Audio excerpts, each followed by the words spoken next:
Friends, आज हम देखेंगे कि कुंडली में तलाक के क्या योग होते हैं। आखिर पति पत्नी के बीच तनाव या तलाक का क्या कारण होता है, इसको हम ज्योतिषीय परिप्रेक्ष्य में देखेंगे।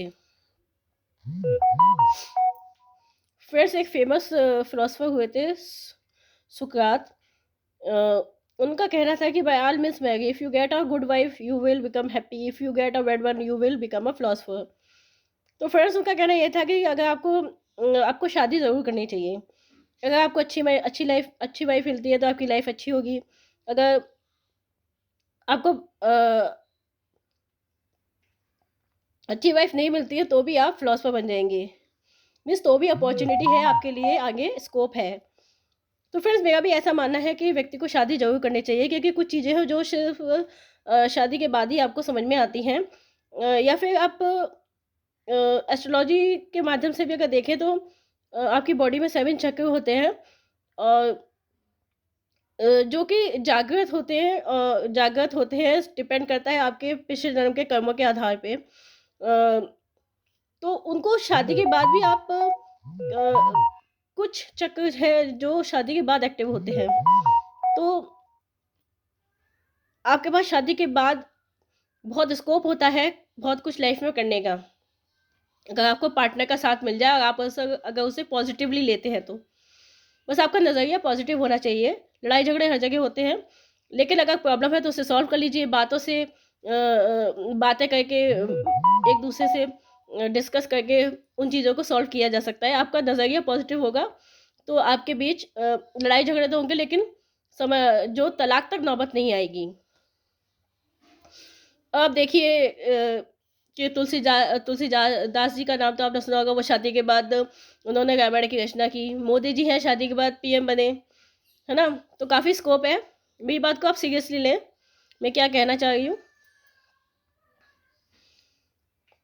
लोग कहते हैं कि शादी करके आदमी कुछ नहीं कर सकता, घर की जिम्मेदारी है, पर ऐसा नहीं है। अगर आप अपनी जिम्मेदारी को अच्छी तरह उठा सकते हैं घर की, तो आप बाहर भी बहुत कुछ कर सकते हैं। बस आपका नज़रिया जो है वो पॉजिटिव होना चाहिए। तो आज हम देखते हैं कि divorce in astrology. What is divorce? Divorce is a state in which a husband and wife discover that they don't have compatibility और proper understanding due to non cooperation of the other one. यानी कि तलाक एक ऐसी स्थिति होती है जिसमें हस्बैंड वाइफ को ऐसा लगता है कि वो एक दूसरे के कंपेटेबल नहीं है, और एक दूसरे के साथ कॉपरेशन नहीं कर पा रहे हैं, नहीं हो पा रहा है। तो उनको लगता है कि तलाक हो जाना चाहिए, तलाक ले लेना चाहिए, या तलाक की स्थिति पैदा हो जाती है। आज के टाइम में जो तलाक की समस्या है वो बहुत ज़्यादा बढ़ गई है, क्योंकि लोगों में पेशेंस कम हो गया है, कॉपरेशन, एडजस्टिंग पावर, ये सब लोगों में कम होती जा रही है। तो हम अब देखेंगे कि ज्योतिष में वो कौन-कौन से योग होते हैं जिसके कारण शादी में प्रॉब्लम आती है, और प्रॉब्लम इतनी बढ़ जाती है कि तलाक तक नौबत आ जाती है। जिस तरह से तलाक के कई कारण होते हैं, उसी तरह से एस्ट्रोलॉजी में भी, कुंडली में भी आपकी कई तरह के योग होते हैं, प्लैनेटरी कॉम्बिनेशंस होते हैं, जो कि तलाक की स्थिति पैदा करते हैं। इसमें पहला कारण होता है इम्पोर्टेंसी, यानी कि अगर आपको बच्चा नहीं हो पा रहा है या फिर पुत्र नहीं हो पा रहा है, ये भी एक मेन रीज़न होता है तलाक का। उसके अलावा क्या होता है कि आजकल लड़के लड़के सब पढ़े लिखे हैं, बाहर जाके जॉब करते हैं, अकेले भी रहना पड़ता है। तो उस तरह से उनके मारिटल पोस्ट मारिटल रिलेशनशिप हो जाते हैं, जो भी तलाक का कारण बन जाते हैं। इसके अलावा डोमेस्टिक वायलेंस है, फिजिकल असॉल्ट है, डाउरी है, फाइनेंशियल इश्यूज हैं, ये भी तलाक के कई बार कारण होते हैं।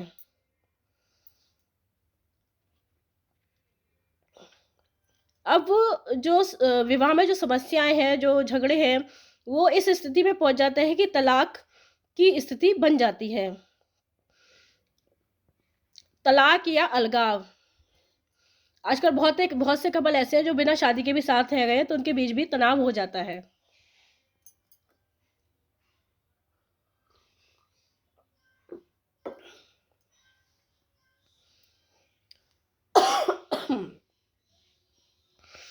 फिर सबको पता है कि जो नेचुरल मार्फिक प्लैनेट्स होते हैं, Saturn, Mars, Rahu, Ketu,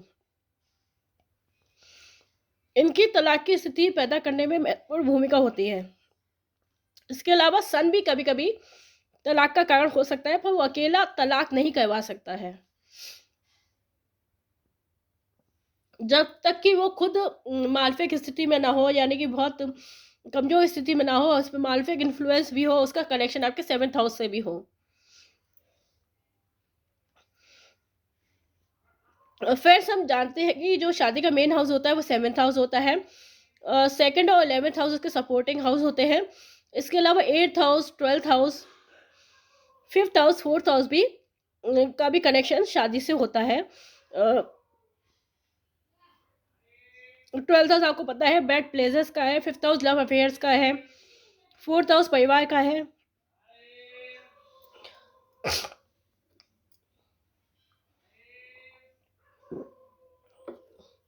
friends, जब ये हाउस कमजोर हो जाते हैं, कमजोर स्थिति में होते हैं, या फिर इनके जो लॉर्ड्स होते हैं उन पर मालफिक इन्फ्लुएंस होता है, तो तलाक की स्थिति बन जाती है। इसके अलावा अगर आपकी कुंडली मांगलिक है और उसके साथ ही आपका 7th हाउस बहुत ज्यादा पीड़ित है, तो भी तलाक की स्थिति आ जाती है। इसके अलावा जो है 7th हाउस हमने बताया कि मेन हाउस होता है मैरिज का, पार्टनरशिप का। उस वो हाउस और उसका लॉर्ड वो बहुत इंपॉर्टेंट है। साथ ही 7th हाउस का कारक जो है वो वीनस है, शादी का कारक, उसकी भी स्थिति देखी जाती है। अगर 7th हाउस का लॉर्ड है, वीनस है, 7th हाउस है, अगर वो मालफिक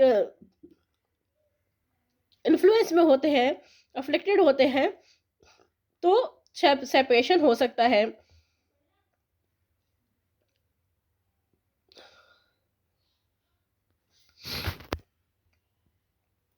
अगर 7th लॉर्ड आपका नीच का हो गया, वीनस नीच हो गया, उस पे सन की भी का भी रिलेशन आ गया, तो भी आपका सन का भी कनेक्शन हो जाता है, तो भी आपका तलाक हो सकता है।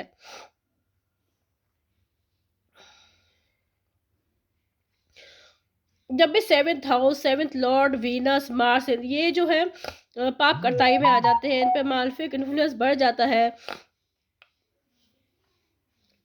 और साथ ही 7th लॉर्ड है, वीनस है, इन पे भी मालफिक इन्फ्लुएंस होता है, तो शादी शुदा जिंदगी में बहुत प्रॉब्लम आती है और स्थिति तलाक तक पहुंच सकती है। मार्स का है वो बहुत इंपॉर्टेंट रोल होता है, क्योंकि मार्स जो है एनर्जी का प्लैनेट होता है। अगर 7th हाउस में मार्स की पोजीशन होती है वो अच्छी नहीं मानी जाती, क्योंकि 7th हाउस में एनर्जी ज़्यादा बढ़ जाती है और उससे आपका 7th हाउस बहुत खराब हो जाता है, बिगड़ जाता है और स्थिति तलाक तक आ जाती है। मार्स का जो दृष्टि है, अगर वो भी 7th हाउस से पड़ती है तो भी वो अच्छी नहीं मानी जाती है। इसी तरह से मार्स की स्थिति को हम वीनस और मून से भी देखते हैं। और अगर वीनस अगर जैसे कि आपका गंडमूल नक्षत्र में है, या राहु के नक्षत्र में, या सूर्य के नक्षत्र में है, तो भी स्थिति बहुत खराब हो जाती है। सूर्य का प्रभाव वीनस पे अच्छा नहीं माना, वो सॉरी सैटर्न का प्रभाव भी वीनस पे अच्छा नहीं माना जाता है।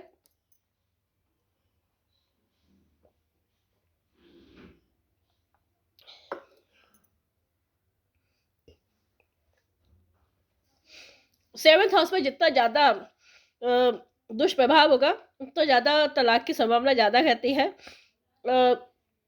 वीनस का सन के साथ, मार्स के साथ भी होना तलाक की स्थिति पैदा कर सकता है, जब तक कि उस पर कोई बेनिफिक इन्फ्लुएंस ना हो, जुपिटर की दृष्टि ना हो। और ये सब स्थितियां हमें मून चार्ट में और नवांश में भी चेक करनी होती हैं। हमें पता है कि 2nd हाउस और 8th हाउस भी बहुत इंपॉर्टेंट होते हैं। 2nd हाउस आपके परिवार का होता है, जिसमें कि आपका पार्टनर शामिल होता है आपके परिवार में। 8th हाउस जो होता है परिवार के सुख का होता है, यानी ससुराल के सुख का होता है, या शादी के सुख का होता है। अगर ये भी मालफिक इन्फ्लुएंस में होते हैं तो भी तलाक की स्थिति पैदा होती है। 8th हाउस जो होता है आपके सीक्रेट मैटर से रिलेटेड होता है, सीक्रेट अफेयर्स वगैरह से रिलेटेड होता है। यहाँ पे मार्स और या वीनस की पोजीशन जो है सीक्रेट अफेयर्स दे सकती है, जिसके कारण तलाक की स्थिति पैदा हो सकती है। फ्रेंड्स, हमने रिसर्च में पाया है कि जो तलाक की जो मेन दशा होती है, दशा पीरियड होता है, वो केतु को हमने इन्वॉल्वमेंट ज़रूर देखा है उसमें, चाहे वो दशा में हो, चाहे अंतर्दशा में हो या प्रत्यंतर दशा में हो। इसके अलावा जो 12th लॉर्ड होता है, 12th फ्रॉम एक्सटेंडेंट लगन से 12th होता है, या फिर 7th हाउस से जो 12th होता है, वो भी तलाक की स्थिति के टाइम पे वो भी एक्टिव होते हैं दशा अंतर्दशा में। फिर जो केपी सिस्टम है उसमें हमने देखा है 6, 8, 12, 10 जो हाउसेस होते हैं वो तलाक के मेन कारण होते हैं। इसी तरह से केएस एस्ट्रोलॉजी है, जिसमें कि हम अष्टक वर्ग से हॉरोस्कोप का स्टडी करते हैं। उसमें हमने देखा है कि अगर लगन से, मून से, सन से, वीनस से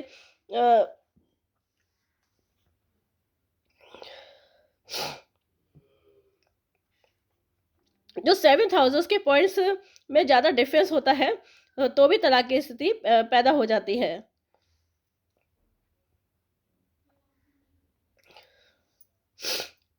और तो फिर इसके लिए तलाक से बचने का एक उपाय है कि आप हॉरोस्कोप का मैच मेकिंग जो है वो अच्छे से कीजिएगा। दोनों हॉरोस्कोप को एनालाइज करना बहुत ज़रूरी होता है। कभी कभी हम सिर्फ जो कंपैटिबिलिटी है वही चेक कर लेते हैं हॉरोस्कोप मैच मेकिंग सॉफ्टवेयर से, लेकिन वो क्या होता है 50% ही रिजल्ट देता है। तो पूरी तरह से हॉरोस्कोप को अगर स्टडी किया जाए, मैच मेकिंग की जाए, तो इस तलाक की स्थिति से बचा जा सकता है। और रेमेडीज भी क्या है, तभी असर करती है। एक बार अगर आप तलाक की स्थिति तक पहुंच जाते हैं, उसके बाद आप रेमेडीज करें तो बहुत कम असर कर पाती है, क्योंकि उस समय कुछ बचता ही नहीं है रेमेडीज के लिए। इसलिए अच्छा हो कि आप पहले ही कुंडली मिलान अच्छे से कर लें। तो फिर ये हॉरोस्कोप है, इसमें देखिए राहु 7th हाउस में बैठा है। 7th हाउस यहाँ पे कमजोर हो जाता है, और मंगल यहाँ पे मांगलिक दोष बना रहा है, साथ ही में मंगल वक्री भी है, जो कि अच्छा नहीं माना जाता। साथ ही अष्टमेश भी है। अष्टम भाव में वीनस की उपस्थिति चंद्र के साथ में अच्छी नहीं है, ये एक्स्ट्रा मैरिटल अफेयर्स की ओर संकेत करती है। इस जातक के एक्स्ट्रा मैरिटल अफेयर्स के कारण तलाक की स्थिति पहुंच गई और तलाक हो गया। तो फ्रेंड्स, इस तरह से हम हॉरोस्कोप से आसानी से जान सकते हैं कि व्यक्ति का तलाक हो गया या नहीं होगा, तो किस कारण से होगा और क्या उपाय किए जा सकते हैं। जैसे कि हमको पता है कि एक्स्ट्रा मैरिटल अफेयर्स हो सकते हैं, तो उनसे बचा जा सकता है। समय रहते अगर ये कुंडली का एनालिसिस करवा लिया गया होता, उपाय कर लिए गए होते, तो शायद ये स्थिति ना पहुंचती, क्योंकि इस व्यक्ति की लव मैरिज हुई थी और एक्स्ट्रा मैरिटल अफेयर्स के कारण इनका तलाक हुआ। तो फ्रेंड्स, अगर आपको ये वीडियो पसंद आए तो इसे लाइक और सब्सक्राइब जरूर करना, और बेल आइकन को प्रेस कर देना, ताकि आपको अगले वीडियो का नोटिफिकेशन टाइम पे मिल जाए।